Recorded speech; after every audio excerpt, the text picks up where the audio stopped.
అందరికీ నమస్కారం.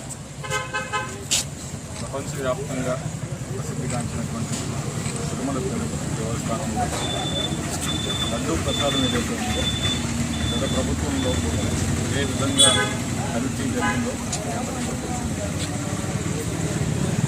అక్కడ కల్తీ నెయ్యి విషయంలో కేంద్ర ప్రభుత్వం వేసినటువంటి స్పెషల్ ఇన్వెస్టిగేషన్ ఫోర్స్ ఏదైతే ఉందో టాస్క్ ఫోర్స్ వచ్చిందో వారు నిన్న రోజున ఒక ఛార్జ్ షీట్ అయితే పరిగణించారు. దీర్ఘకాలం పాటు వారు అందులో ఉన్నటువంటి పదార్థాలను విశ్లేషించి నిజ నిజాలని వాళ్ళు కనుగొని అంతిమంగా ఒక ఛార్జ్ షీట్ నిన్న ఫైల్ చేయడం జరిగింది. అందులో వారు తేల్చినటువంటి విషయం ఏమిటంటే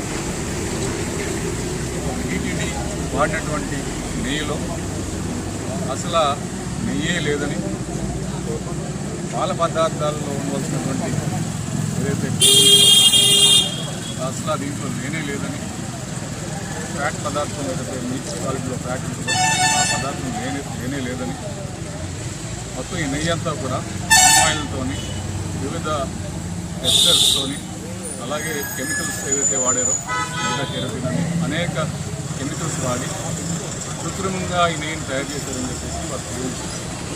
ఇందులో అనేక మందిని వారు ఛార్జ్ షీట్లో ఫైల్ చేయడం జరిగింది.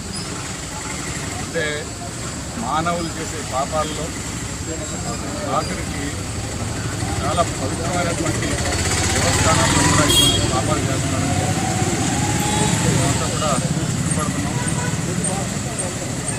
దేవుణ్ణి మమ్మల్ని అందరినీ క్షమించమని మేము కోరుతున్నాం.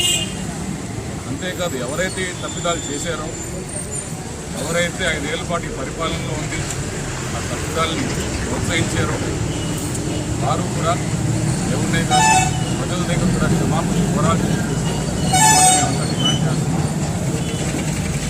ఇది కేవలం ఒక తప్పిదం మాత్రం బయటకు వచ్చింది. ఇటువంటి ఇటువంటి తప్పిదాలు మన టీటీడీ ప్రొక్యూర్మెంట్లో చూస్తున్నాం.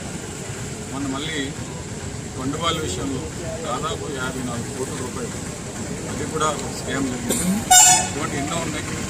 ఒక్క టీటీడీ రోజులోనే ఇన్ని తప్పిదాలు వారు చేశారంటే స్కామ్లు చేశారు. వ్యాప్తంగా ఇంకెన్ని చేశారు కూడా ఈ రోజున